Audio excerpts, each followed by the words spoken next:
Malayalam film ഇൻഡസ്ട്രിയിലെ എന്നും കുന്നും ചെറുപ്പമായിരിക്കുന്ന ഒരേ ഒരു നടനുള്ളൂ അല്ലെ, അതാണ് നമ്മുടെ മമ്മൂട്ടി. പ്രായം കൂടുന്തോറും ആൾക്ക് സൗന്ദര്യവും കൂടി കൂടി വരികയാണ്. എന്തായാലും അതേപോലുള്ള മറ്റൊരു നടൻ കൂടിയുണ്ട്, ഒരുപാട് പേരുടെ ഹാർട്ട് ത്രോബായ അരവിന്ദ് സ്വാമി. പുള്ളിയും അത്യാവശ്യം നല്ലൊരു സുന്ദരനായ നടൻ തന്നെയാണ് അല്ലെ. എന്തായാലും 19 വർഷങ്ങൾക്ക് ശേഷം അരവിന്ദ് സ്വാമിയും മമ്മൂട്ടിയും ഒരുമിച്ച് ചേർന്നൊരു ഫിലിം ചെയ്യാൻ പോവുകയാണ്.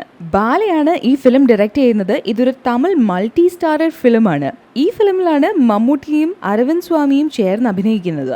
പക്ഷെ മമ്മൂട്ടിയുടെ കൺഫർമേഷൻ മാത്രം ഇതുവരെ ലഭിച്ചിട്ടില്ല. എന്തൊക്കെയായാലും അരവിന്ദ് സ്വാമി ഓൾറെഡി ഈ ഫിലിമിലേക്ക് ഫിക്സ്ഡ് ആണ്. ആദ്യമായിട്ട് ഇവർ രണ്ടുപേരും ഒരുമിച്ച് അഭിനയിക്കുന്ന ചിത്രം മണിരത്നത്തിന്റെ തളപതിയാണ്. രജനീകാന്തും കൂടെ അഭിനയിച്ച ഈ ഫിലിം ഒരു എവർഗ്രീൻ ഹിറ്റ് തന്നെയാണ്. അതുകൂടാതെ പുതയൽ എന്ന് പറയുന്ന സിനിമയിലും അരവിന്ദ് സ്വാമിയും മമ്മൂട്ടിയും ചേർന്ന് അഭിനയിച്ചിട്ടുണ്ട്. കാര്യങ്ങളൊക്കെ ശരിയായ പടിക്ക് നടക്കുകയാണെങ്കിൽ മമ്മൂട്ടിയും അരവിന്ദ് സ്വാമിയും ഒരുമിച്ച് ചേർന്ന് അഭിനയിക്കാൻ പോകുന്ന മൂന്നാമത്തെ ഫിലിം ആയിരിക്കും ബാലയുടെ ഡയറക്ടോറിയൽ വെഞ്ചറായ ഈ ഫിലിം. ഈ ഫിലിമിൽ ആര്യ, വിശാൽ, റാണ ദഗുപതി എന്നിവരും ഇമ്പോർട്ടൻറ്റ് റോൾസിൽ എത്തുന്നുണ്ട്. ഇതിൻ്റെ ഒഫീഷ്യൽ അനൗൺസ്മെൻറ്റിനായിട്ട് എല്ലാവരും ഈഗർലി വെയിറ്റിംഗ് ആണ്. ഒരുപാട് നാളത്തെ ഗ്യാപ്പിന് ശേഷം അരവിന്ദ് സ്വാമി ഈ അടുത്താണ് ഒരു കംബാക്ക് നടത്തിയത്, തനി ഒരുവൻ എന്ന ഫിലിമിലൂടെ.